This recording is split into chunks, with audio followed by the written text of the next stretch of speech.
Physics lecture. बच्चा लोग, last time हमने न्यूटन्स फर्स्ट लॉ के बारे में देखा था, उसके बारे में हमने कई सारे क्वेश्चंस भी सॉल्व किए थे। आज हम देख लेते हैं न्यूटन्स सेकंड लॉ एंड उसके रिलेटेड भी कुछ क्वेश्चन सॉल्व करेंगे।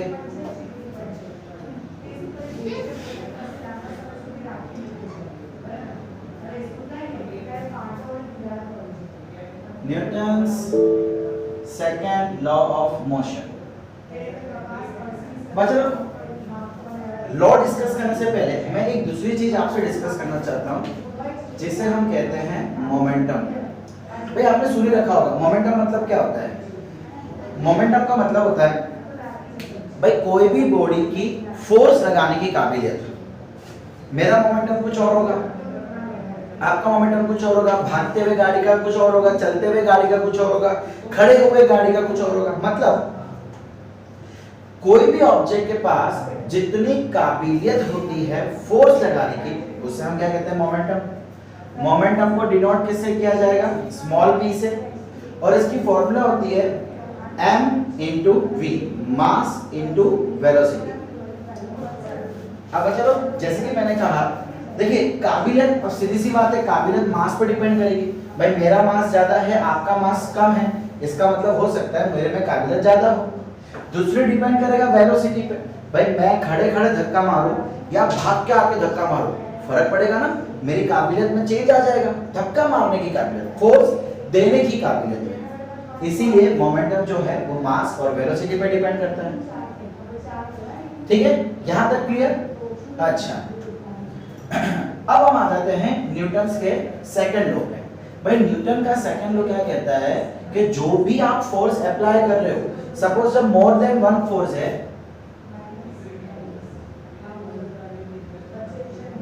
if there are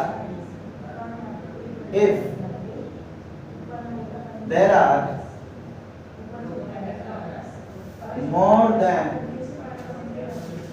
one force, अगर एक से ज्यादा फोर्स है तो भाई उस समय जो नेट फोर्स होगा, नेट फोर्स बोल लो या अप्लाइड फोर्स बोल लो, भाई इसका मतलब है वो फोर्स जो किसी ऑब्जेक्ट को मोशन करवा रही है। भाई जैसे कि मैं जब चल रहा हूं, मैं जब बाइक चला रहा हूं तो मेरे ऊपर ग्रेविटेशन लग रहा है, मेरे गाड़ी के ऊपर फ्रिक्शन फोर्स लग रहा है रोड के कारण, फिर रोड के कारण मेरे गाड़ी के ऊपर नॉर्मल फोर्स लग रहा है, और एक मेरे इंजन का फोर्स है। सब फोर्सेस को मिला के जो नेट फोर्स निकल के आ रहा है, जिसकी वजह से मेरी बाइक आगे जा रही है, उसको हम नेट फोर्स बोलेंगे या तो अप्लाइड फोर्स बोलेंगे। सो उसने क्या बोला, अप्लाइड फोर्स या तो net force is equal to rate of change of momentum। भाई आपके मोमेंटम में जितना बदलाव आया, आपके मोमेंटम में जितना बदलाव आया, उससे हम कहते हैं नेट फोर्स। सीधी सी बात है बेटा, देखो अब अगर सपोज करो कि मैं दूर से भाग के आके किसी को धक्का दे रहा हूं, तो मेरी स्पीड कम हो जाती है, मेरी स्पीड कम हो जाएगी, इसका मतलब मेरे धक्का लगाने की काबिलियत कम हो जाएगी। अब जितनी काबिलियत कम होगी, उतना मैंने फोर्स के रूप में किसी दूसरे ऑब्जेक्ट को धक्का दे दिया होगा। समझ रहे मैं क्या बोल रहा हूँ? भाई मेरी काबिलियत कम हो गई, जैसे टक्कर मारी मेरी काबिलियत कम हो गई, तो जो चेंज आया काबिलियत में वो गई का, अरे भाई वो सामने वाले ऑब्जेक्ट को ट्रांसफर हो गई। एनर्जी बोलते हैं ना, energy can be transferred, it can nether be created nor be destroyed. Yes और नो? तो भाई इसीलिए हम बोल देंगे F net is equal to time rate of change of. अच्छा, अब एक और चीज, भाई चेंज ऑफ मोमेंटम तो है ही है, लेकिन कितने समय में है वो भी जरूरी है। सो न्यूटन ने बोला कि जितने समय में आपकी मोमेंटम जितनी चेंज हुई, वो आपके नेट फोर्स के इक्वल हो जाएगी या अप्लाइड फोर्स के इक्वल हो जाएगी। ओके ओके बच्चा, इसके आगे क्या मैं ऐसा लिख सकता हूं कि अप्लाइड फोर्स या net force is equal to change in momentum. भाई चेंज इन मोमेंटम क्या होता है, फाइनल माइनस इनिशियल, तो हम बोल सकते हैं pf minus pi by t। अब मोमेंटम की फॉर्मूला क्या होती है, mass into velocity. So final है तो mass into final velocity minus mass into initial velocity upon time. दोनों का मास कॉमन निकाल लेते हैं। भाई किसी एक ही ऑब्जेक्ट का हम तो देख रहे हैं ना, तो मास कॉमन, सो ये क्या आ जाएगा v minus u by t। बच्चा ये तो देखा देखा लग रहा है, v minus u by T change in velocity upon time, ये क्या बन जाएगा, एक्सेलरेशन। तो भाई आपके फोर्स की फॉर्मूला आ गई मास इनटू एक्सेलरेशन। अब बच्चा लोग एक चीज बहुत ही जरूरी है याद रखना, this is true only when mass is constant. भाई अगर आपका मास कांस्टेंट है तो ही ये सही है, वरना ये सही नहीं है। अगर आपका मास चेंज हो रहा है, अगर आपकी वेलोसिटी ऑफ लाइट के इक्वल हो जाएगी, if your velocity becomes equal to the velocity of light, then mass is not constant, आपका मास कांस्टेंट नहीं रहेगा। भाई जैसे कि रॉकेट है, मैं एक एग्जांपल देता हूं, रॉकेट, भाई जब रॉकेट ऊपर जा रहा है तो उसका मास कांस्टेंट नहीं रहता, उसकी वेलोसिटी ऑलमोस्ट इसके इक्वल हो जाती है। भाई ये कितना होता है, c मतलब पता है क्या है, velocity of light. Velocity of light कितनी होती है, 3 × 10⁸ मीटर पर सेकंड। एंड जो आपका रॉकेट है, भाई एक रॉकेट बहुत अच्छा सा रॉकेट है, सुंदर सा प्यारा सा चूहा है। भाई ये रॉकेट की स्पीड अप्रोक्सीमेटली 10⁶ मीटर पर सेकंड के इक्वल होती है, 10�6, यानी कि इसके बहुत नजदीक हो गई। तो बच्चा लोग एक्चुअली आपके सिलेबस में अभी नहीं है, बट एक फॉर्मूला मैं आपको बता दूं, m is equal to m0 by root of 1 minus v square by c square।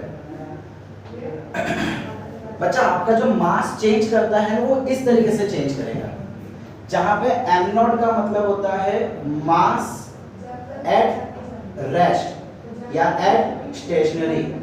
भाई आप जब स्टेशनरी पे है, जब आप रेस्ट पे है, उस समय आपका जितना मास है, देखो बच्चा लोग ये क्या बता रहा है कि अगर दोनों, जनरली हम जब गाड़ी चलाते हैं, हम जब चलते हैं तो हमारी वेलोसिटी लाइट के वेलोसिटी से बहुत बहुत बहुत बहुत कम होती है। आप गाड़ी कितनी चलाते हो, 200 की स्पीड पे, ट्रेन कितने में चलेगी, ज्यादा से ज्यादा 500 की स्पीड पे, एरोप्लेन कितना चलेगा, ज्यादा से ज्यादा 1000 मीटर पर सेकंड की स्पीड से, बस। अरे भाई आप 1000 यानी कि 10⁻³ एंड 3 × 10⁸ को कंपेयर करो यार, ये तो बहुत बड़ा है। ये कितना बड़ा हो गया, बहुत बड़ा हो गया। सो इतना डिफरेंस आता है, इसलिए रेशियो बहुत ही छोटा आता है। भाई जब नीचे बड़ी वैल्यू होती है, मैक्स के अंदर सीखा है ना, जब डिनोमिनेटर बहुत ही छोटा होता है तो ये ओवरऑल वैल्यू बहुत छोटी हो जाएगी। सो 1 माइनस बहुत ही छोटी, 0.00000 समथिंग, तो वो ऑलमोस्ट 1 ही रहेगा, ऑलमोस्ट 1 रहेगा, यानी कि इसमें कोई चेंज आएगा। लेकिन अगर मास चेंज हो तो, मास चेंज नहीं है तो राइट 100% राइट है, यानी कि प्रैक्टिकली अराउंड अवर सराउंडिंग ये 100% राइट है। लेकिन अगर मास चेंज हो तो क्या, अभी हम देखते हैं। ओके तो बच्चा लोग जैसे कि मैंने आपसे कहा कि अगर मान लो मास वेरिएबल होता, भाई तो हमारी फॉर्मूला क्या है, F is equal to del P by T, change in momentum. अब अच्छा लोग देखो, जब मास चेंज होता है या वेलोसिटी चेंज हो, कुछ भी देखो, वेलोसिटी चेंज हो ही सकती है, अगर मास भी चेंज होगा तो हम इसको कैसे ढूंढेंगे, हम भाई यहाँ पे चेंज को कर देंगे स्मॉल चेंज, छोटा चेंज, भाई यानी कि हम बोल देंगे dF is equal to या F is equal to del P by del T। भाई del P का मतलब डिफरेंशिएशन, हम क्या करने वाले हैं, इसका डिफरेंशिएशन कर रहे हैं to find the small change. Okay, क्या हम मोमेंटम के बदले m भी लिख सकते हैं, बिल्कुल। अब अच्छा लोग डिफरेंशिएशन का एक रूल है जो हमने सीखा था, जिसको नहीं याद है वो देख ले। अगर मान लो आप करते हो, कहाँ लिखो, यहाँ लिखो, del by dx with respect to u into v, जहाँ पे u और v कोई ना कोई व्हाट वी से फेनोमेना होंगे, कोई ना कोई, जैसे कि मास एंड वेलोसिटी है, सो कोई फिजिकल क्वांटिटी होगी या कोई फंक्शन होगा, मैथ्स में इसको फंक्शन कहते हैं, हम यहाँ पे इसको कोई फिजिकल क्वांटिटी कह सकते हैं, दो अलग अलग। तो इसका डिफरेंशिएशन होता है del u by del x into v plus u into del v by del x, यानी पहले u का डिफरेंशिएशन v मल्टीप्लाई, बाद में v का डिफरेंशिएशन u मल्टीप्लाई। तो क्या हम यहाँ पे ऐसा कह सकते हैं, पहले velocity multiply dm by dt plus बाद में मास सॉरी ये वेलोसिटी, बाद में mass constant and dv by dt। तो बच्चा लोग ये है exact Newton's second law, exact Newton's second law. भाई अगर मास सपोज करो मास कांस्टेंट है तो भाई dm देखो, dm का मतलब क्या होता है, change in mass with respect to time, change in velocity with respect to t। तो अगर मास कांस्टेंट है तो भाई ये पूरा टर्म अपने आप जीरो हो जाएगा। भाई इसका मतलब क्या होता है, चेंज इन मास। जब मास चेंज ही नहीं हो रहा तो इसकी तो कोई वैल्यू ही नहीं आएगी, मतलब ये क्या हो जाएगा, जीरो। क्या बचा, m dv by dt। बच्चा लोग हम ऑलरेडी चैप्टर नंबर 3 में सीख चुके हैं, dv by dt क्या होता है, एक्सेलरेशन, dv by dt। याद आया कुछ?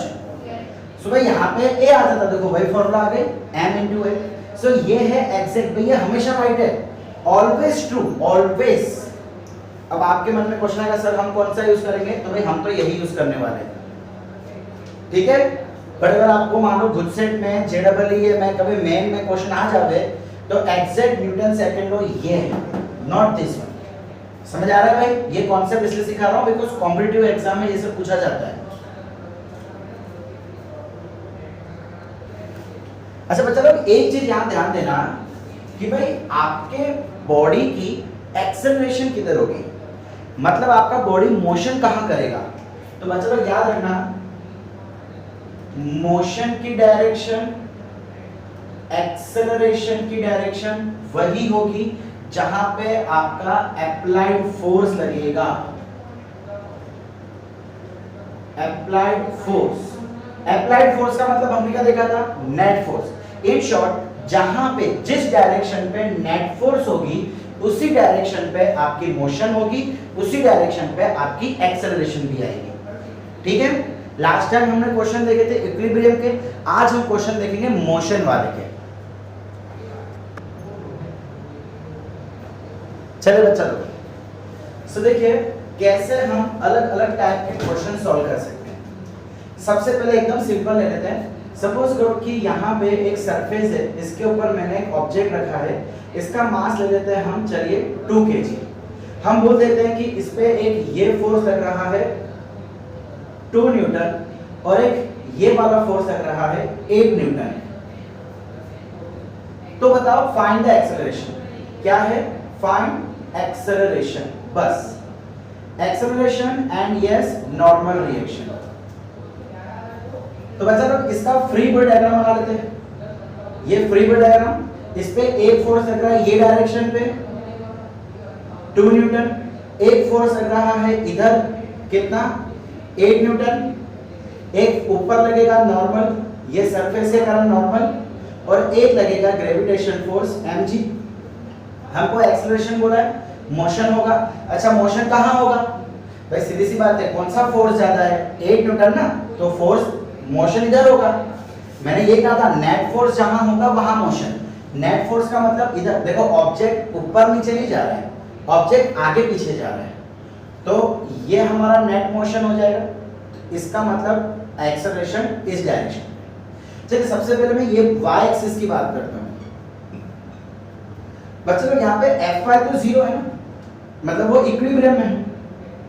क्या वो ऊपर नीचे होगा, नहीं, इक्विलिब्रियम है इस केस में। तो क्या मैं ऐसा बोल सकता हूं n is equal to mg, n is equal to mg। m कितना है 2, ग्रेविटेशन एक्शन 10 ले लेंगे तो ये हो जाएगा 20 न्यूटन। नॉर्मल रिएक्शन कितना आ गया 20 न्यूटन। चले एक काम तो खत्म हुआ। दूसरा अब मुझे फाइंड करना है एक्सेलरेशन।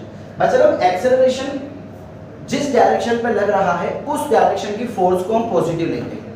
याद रखो, रिमेंबर मैं क्या बोल रहा हूं, जिस डायरेक्शन पे एक्सेलरेशन होगा उस डायरेक्शन की फोर्स को नेगेटिव लेंगे और उसके ऑपोजिट वालों को उस डायरेक्शन को पॉजिटिव लेंगे और ऑपोजिट वालों को नेगेटिव। एक्सेलरेशन इधर है, मतलब हम क्या बोलेंगे, for fx 8 - 2 is equal to f net. भाई नेट फोर्स कहां लगेगा, नेट फोर्स इधर लगेगा, एक्सेलरेशन इधर, तो ये पॉजिटिव ये नेगेटिव। एंड लॉजिकली भी देखने जाओ तो सीधी सी बात है, आप अगर किसी को खींच रहे हो 8 न्यूटन से, मैं किसी को खींच रहा हूं 2 न्यूटन से, तो आप उसको आगे तो लेके जाओगे, लेकिन क्या पूरा 8 न्यूटन उसके ऊपर लगेगा? नहीं, थोड़ा कम लगेगा ना, बिकॉज मैं भी तो खींच रहा हूं। तो जितने फोर्स मैं लगा रहा हूं पहले तो उसको ओवरकम करना पड़ेगा, तो थोड़ा वो तो ओवरकम करने में जाएगा। सो जिधर एक्सेलरेशन उधर पॉजिटिव और ऑपोजिट वाला नेगेटिव। अच्छा बच्चा लोग 6 is equal to F net की formula Newton second law, mass into acceleration, ये तो आता है। So acceleration is equal to 6 upon mass कितना है 2, कितना आ गया 3 मीटर पर सेकंड स्क्वायर।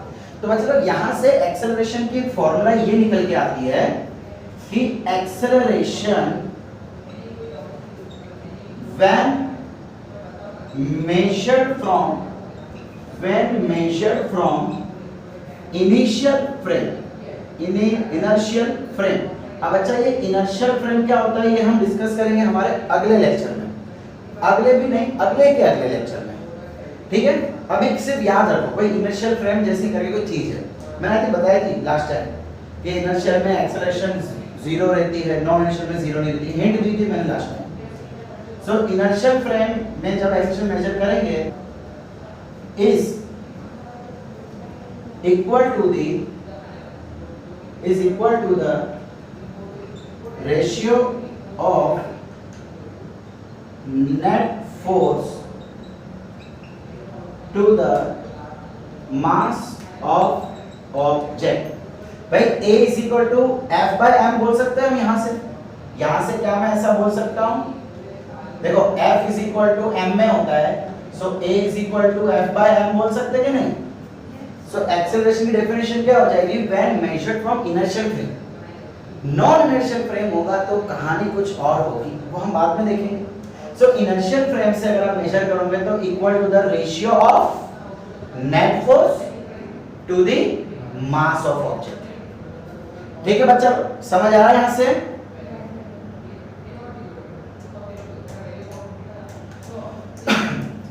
ओके, सपोज करो कि आपको कहा जा रहा है यहां पे एक सरफेस है, एक ऑब्जेक्ट पड़ा है जिसका मास है 5 kg, इस पे एक फोर्स लग रहा है यहाँ पे 20 न्यूटन का और एक फोर्स लग रहा है यहाँ पे 10 न्यूटन का। तो फाइंड करो एक्सेलरेशन, और आपको बोला जा रहा है कि आपकी जो एक्सेलरेशन है एक 20 इधर 10 ऊपर ज्यादा इधर ऐड। ओके, तो मतलब आपको यहाँ पे कहा जा रहा है कि आपकी एक्सेलरेशन जो है वो कुछ इस टाइप से आएगी।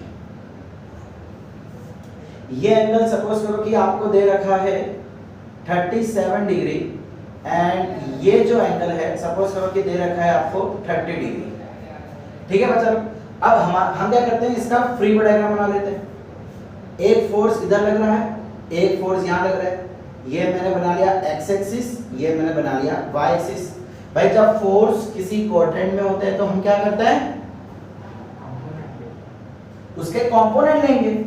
ये हमको बोला हुआ है 20, ये बोला हुआ है 10, तो ये यहां से एंगल देखो, ये है ना हॉरिजॉन्टल, ये एंगल 37 दिया है, ये एंगल 30 दिया है, तो इसका x कंपोनेंट क्या हो जाएगा 20 cos 37 और इसका x क्या हो जाएगा 10 cos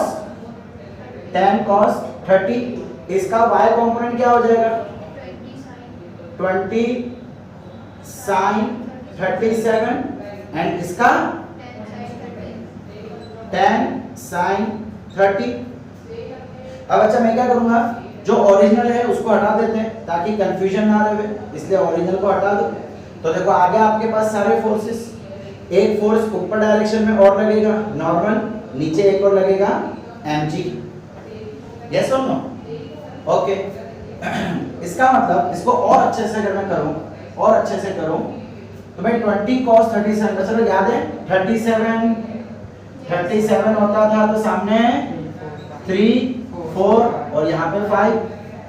सो भाई ये इसकी काउंटिंग कर रहे हैं हम 20 into cos 37। cos क्या होता है एडजेसेंट अपॉन हाइपोटेनस, यानी कि 4/5, 5 ये गया, सॉरी 4 4 जा 16 न्यूटन। और इसका कैलकुलेशन करें सो 10 इंटू cos 30 कितना होता है √3/2, सो ये क्या हो जाएगा 5√3 न्यूटन। सो एक ही डायरेक्शन में कितना आ रहा है 5√3। अब ऊपर के डायरेक्शन पे कितना आ रहा है भाई, ऊपर के डायरेक्शन पे देखो एक तो नॉर्मल है, सो नॉर्मल से ऐड हो जाएगा क्या 20 sin 37, सो इसको हम ऐसे लिख सकते हैं 20 into sin 37 opposite upon hypotenuse 3/5, 4 3 जा 12, तो नॉर्मल प्लस 12 बोल सकते हैं। एंड एक फोर्स इधर लगेगी mg। अब देखो बच्चा लोग एक चीज तो श्योर है कि ये ऑब्जेक्ट ऊपर नीचे नहीं जा रहा, इसका मतलब नॉर्मल और mg तो इक्वल होगा, ठीक है। चलिए फिर भी देखते हैं, आइए देखते हैं। चलिए काम करते हैं कि एक्सेलरेशन हम इधर ही ले लेते हैं हमारे सिंपलिसिटी के लिए, ठीक है। एक्सेलरेशन यहाँ दे रखी है, इसका मतलब इधर कोई भी मोशन नहीं हो रहा, तो भाई यहाँ पे mg प्लस 10 sin 30 क्या हो जाएगा 10 इंटू 1/2, ये कितना आ गया 5 न्यूटन, तो क्या मैं इसको 5 बोलूंगा। एंड पीछे कोई भी फोर्स नहीं है बच्चा लोग, हमको एक्सेलरेशन इधर दे रखी है, इधर एक्सेलरेशन है, इसका मतलब ये दोनों तो बैलेंस हो जाएगा, ये दोनों इक्वल हो जाएगा ना। तो क्या मैं यहाँ पे ऐसा बोल सकता हूँ n + 12 is equal to mg + 5। मुझे n की वैल्यू ढूंढनी है, सो mg मास कितना है 5 इंटू 10 प्लस 5, 12 इधर आ जाता है -12, सो n इज इक्वल टू 50 + 5 - 12, 55 - 12, 5 में से 2 गया 3, 5 में से 1 गया 4। नॉर्मल कितना आ गया भाई 43 न्यूटन।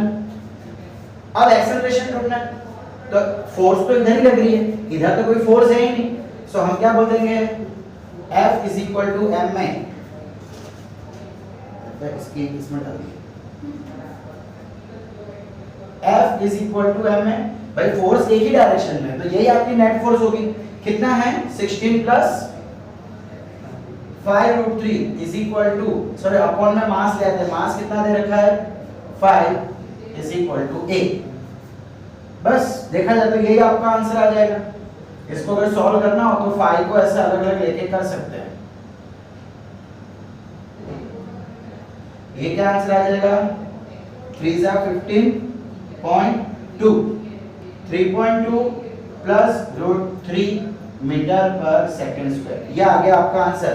हो सकता है ऑप्शन दिया हो, सो √3 के बदले हम क्या रख सकते हैं 1.73, सो आंसर आ जाएगा 3.93 मीटर पर सेकंड स्क्वायर। √3 की वैल्यू 1.73। ठीक है बच्चा लोग, जब दो ऑपोजिट डायरेक्शन में फोर्स हो या एक ही अकेला फोर्स हो, भाई सपोज करो बच्चा लोग, सपोज अगर ऐसा कुछ क्वेश्चन होता कि ये एक सरफेस है, ये एक ऑब्जेक्ट है, इस पे ये फोर्स, इस पे ये फोर्स, तो बच्चा दोनों फोर्स इक्वली, तो दोनों फोर्स सेम डायरेक्शन में हो गई ना, तो जो नेट फोर्स है, नेट फोर्स हम क्या ले लेंगे F1 + F2। भाई हमने वेक्टर पढ़ रखा है, हमको मालूम है कि अगर सेम डायरेक्शन में वेक्टर है तो वो डायरेक्ट ऐड हो जाते हैं, x x वाले डायरेक्ट ऐड हो सकते हैं, तो दोनों x हो गया i कैप, अगर दोनों y में हो तो j कैप, सेम डायरेक्शन में है तो डायरेक्ट ऐड, फिर तो सोचना ही नहीं है। ओके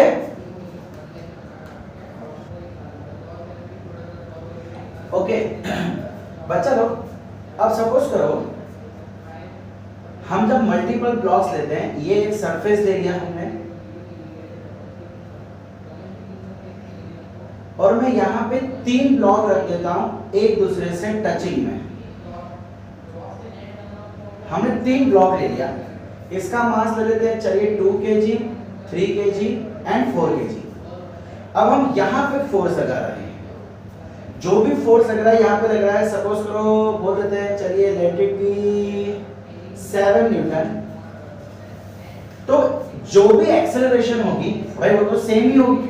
देखो आज अगर मैं यहां से धक्का मारा, सपोज करो कि आप 3 बॉक्स पड़े हुए हैं, हल्के ही बॉक्स हैं, आप धक्का तो किसी एक बॉक्स को मार रहे हो, लेकिन मोशन तो तीनों बॉक्स करेंगे एंड तीनों की स्पीड सेम होती है, तीनों की स्पीड सेम होगी ना, बिकॉज आप धक्का एक को मार रहे हो, एक दूसरे को मार रहा है, दूसरा तीसरे को मारेगा, ये इसको मारेगा, ये इसको मारेगा, एंड जो फोर्स आप लगा रहे हो वही फोर्स ये इसको लगाएगा।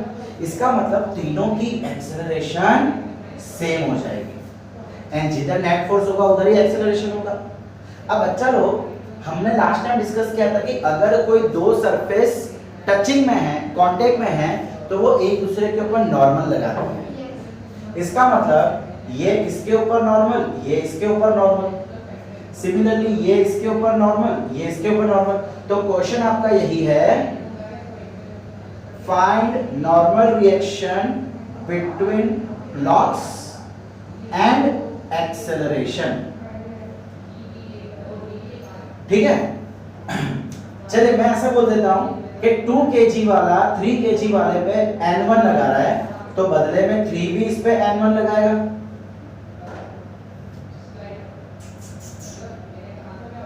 समझ आ रहा है मैंने क्या बोला? लास्ट टाइम भी डिस्कस किया था कि फोर्सेस अपीयर्स इन पेयर, हमेशा जोड़ी में बनेंगे।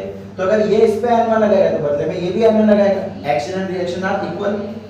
सिमिलरली मैं इसको बोलता हूं चलो N2, अगर ये इस पे N2 लगा रहा है तो बदले में ये भी कितना लगाएगा, N2 लगाएगा।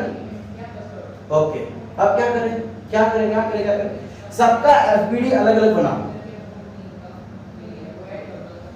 भाई जो 2 kg वाला है उसका एफबीडी बच्चा, उसके ऊपर क्या लगेगा, एक सरफेस के कारण नॉर्मल, एक सरफेस के कारण नॉर्मल, एंड एक 3 के कारण नॉर्मल इधर लग रहा है N1।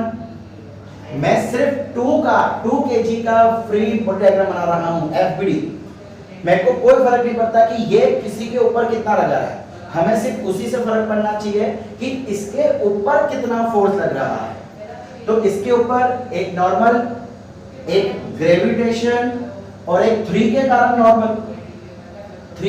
नॉर्मल, और एक हम कितना लगा रहे हैं, 7 न्यूटन। अब भाई ये ब्लॉक ऊपर नीचे तो जा नहीं रहे, तो दिस इक्वल टू दिस, और मुझे इसको ढूंढना भी नहीं है। बचा क्या, N1 इज इक्वल टू 7। क्या डायरेक्टली बोल सकते हैं? N1 कितना हो गया बच्चा लोग यहाँ पे,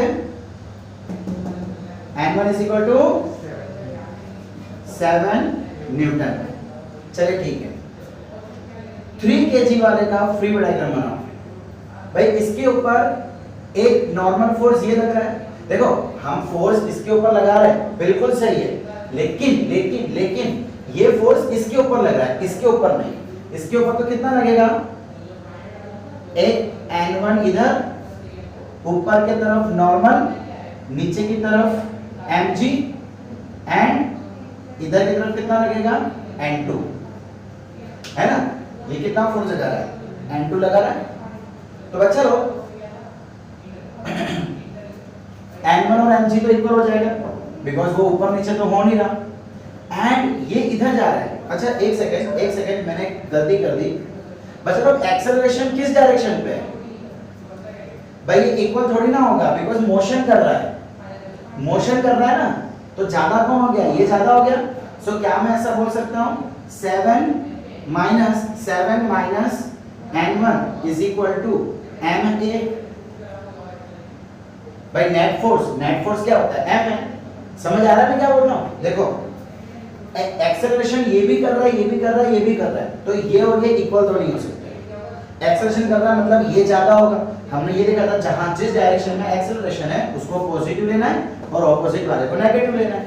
जब मैं उसको व्हाट वी से 7 माइनस m करूंगा तो किसके इक्वल आएगा, नेट फोर्स। और नेट फोर्स क्या होता है, m है। सो भाई 7 minus n1 is equal to, मेरे को n1 ढूंढना है ना, तो मैं m को यहां ले आता हूं। 7 minus m is equal to n1। 7 minus m, इसका मास कितना है, 2 kg, और एक्सेलरेशन मुझे पता नहीं। यहां से n1 मिला, लेकिन a के टर्म्स में। चलो यहां पे आ जाते हैं। सिमिलरली एक्सेलरेशन किधर है, इस डायरेक्शन पे है, तो क्या मैं ऐसा बोल सकता हूं, n1 minus n2 is equal to m है। n1 minus n2 is equal to m है। n1 की वैल्यू कितनी है, 7 माइनस 2 है, minus n2 is equal to mass कितना है 3 है। इसको यहां लेता हूं, इसको यहां ले आता हूं। 7 minus 2a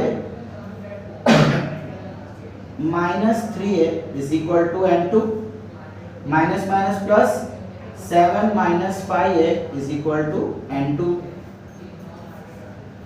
free body diagram बना दो किसका, इसका 4 kg का, 4 kg का फ्री बॉडी डायग्राम। ऊपर नॉर्मल,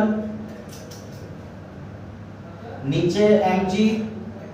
अब देखो यहां पे लग रहा है n2, यहां पे कितना लग रहा है n2। क्या इस डायरेक्शन में कोई फोर्स लग रहा है? क्या इसके ऊपर यहां पे कोई फोर्स लग रहा है? नहीं लग रहा भाई, ये खुद जरूर लगा रहा है, फोर्स खुद जरूर लगा रहा है, लेकिन हमें तो किससे मतलब है कि उसके ऊपर।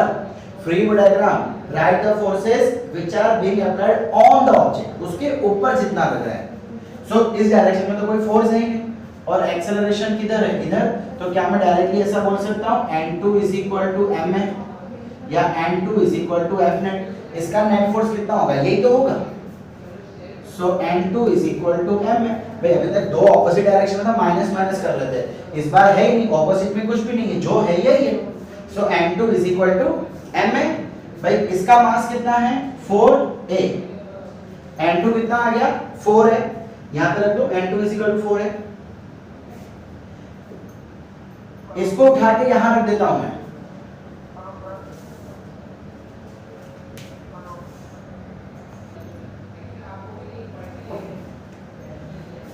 तो भाई n2 की ये वैल्यू उठा के यहां पे रख देते हैं। 7 minus 5a is equal to कितना 4 है। इसको वापस यहां ले आते हैं। 7 is equal to 4a plus 5a, 7 is equal to 9a, a is equal to 7/9। ये क्या आ गया मीटर पर सेकंड स्क्वायर। एक्सेलरेशन मिल गई। अब एक्सेलरेशन मिल गई है तो यहां रखो, यहां रखो, यहां रखो, n1 n2 मिल जाएगा आपको। हमको तो क्या बोला था, नॉर्मल रिएक्शन बिटवीन रॉक्स, तो नॉर्मल रिएक्शन बिटवीन रॉक्स कौन कौन से है, n1 और n2 है। ठीक है, तो मुझे n1 n2 की वैल्यू फाइंड करनी है। So now n2 is equal to 4 into 7/9 28/9 Newton, and n1 7 minus 2a is equal to n1। 7 minus 2 कितना है 7/9 is equal to n1। 7 minus 14/9 is equal to n1। बस करो, ये कितना हो जाएगा 63 minus 14/9 is equal to n1। 63 minus 14 again 13 में से 4 गया 9, 5 में से बन गया 4, 49/9 न्यूटन। इसको पॉइंट में तो आप कन्वर्ट कर सकते हो भाई, अगर मान लो एमसीक्यू दिया है सपोज, तो आप पॉइंट में कन्वर्ट कर सकते हो। समझ आ रहा बच्चा कैसे किया हमने ये क्वेश्चन?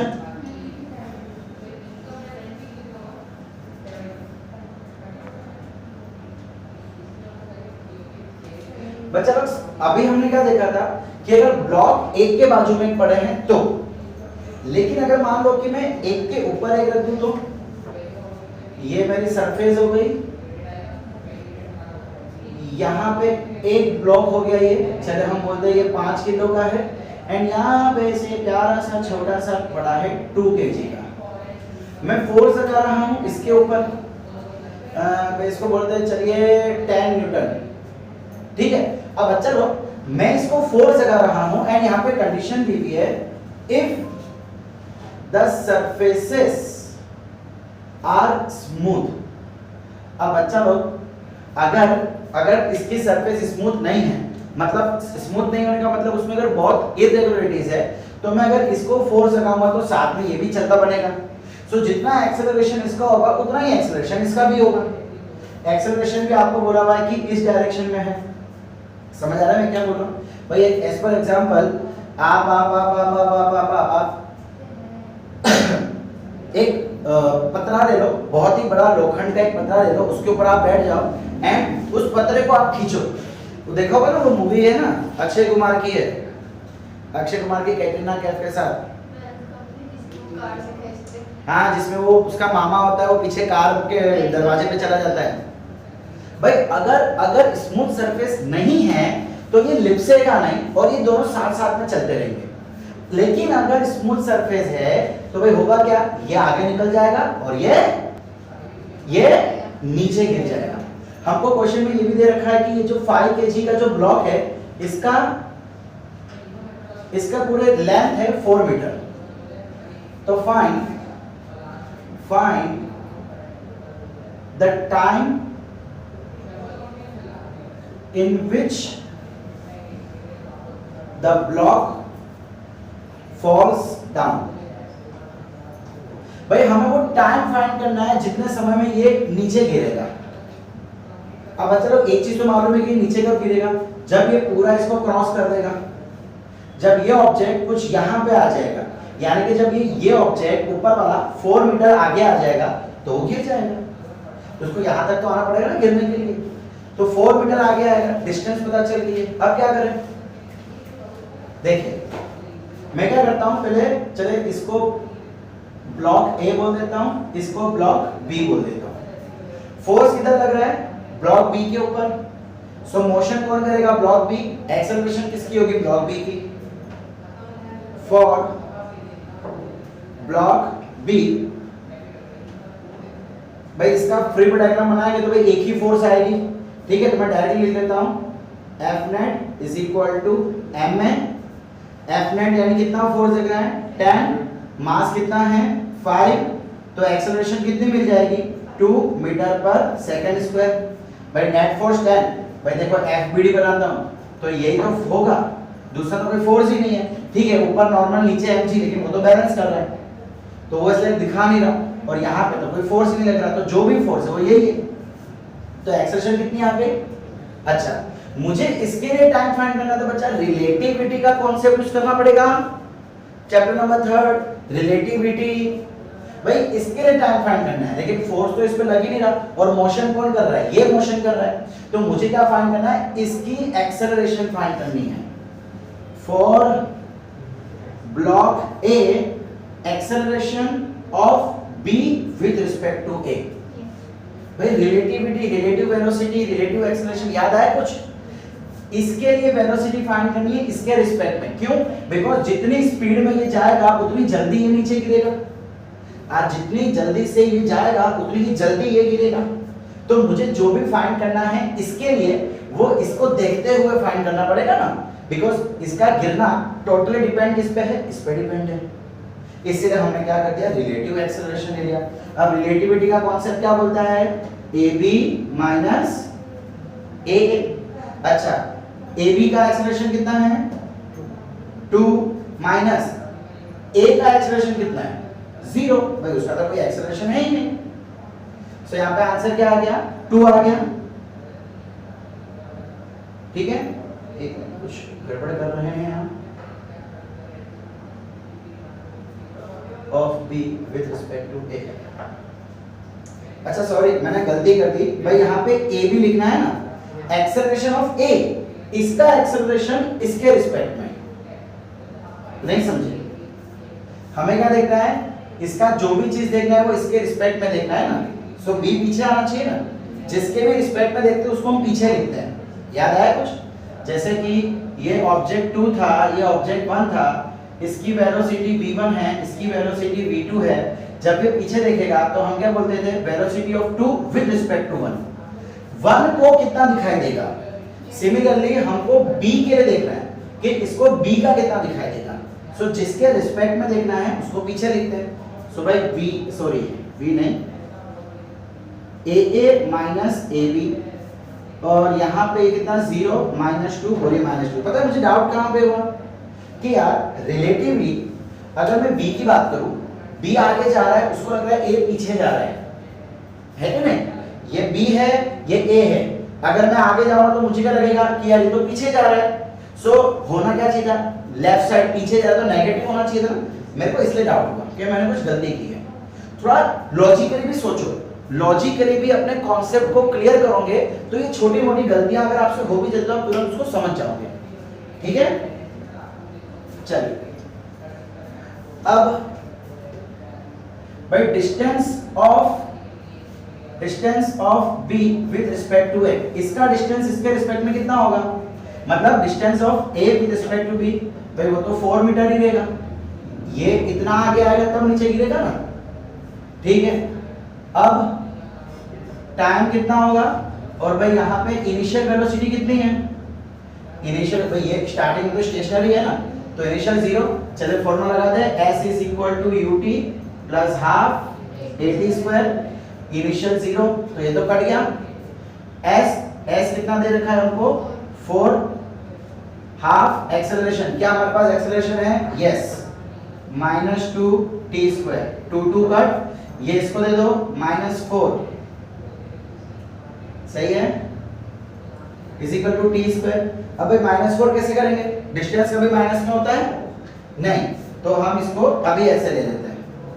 नेक्स्ट अच्छा वैसे आप डिस्टेंस भी माइनस में ले सकते थे, डिस्प्लेसमेंट, क्यों भाई ये पीछे आ रहा है ना, सो इसका डिस्प्लेसमेंट पीछे की तरफ हो रहा है, तो आप इसको भी माइनस में ले सकते थे, तो वैसे ही माइनस माइनस कट हो जाएगा, so t is equal to 2 second answer आ गया, 2 सेकंड में ये नीचे गिर जाएगा।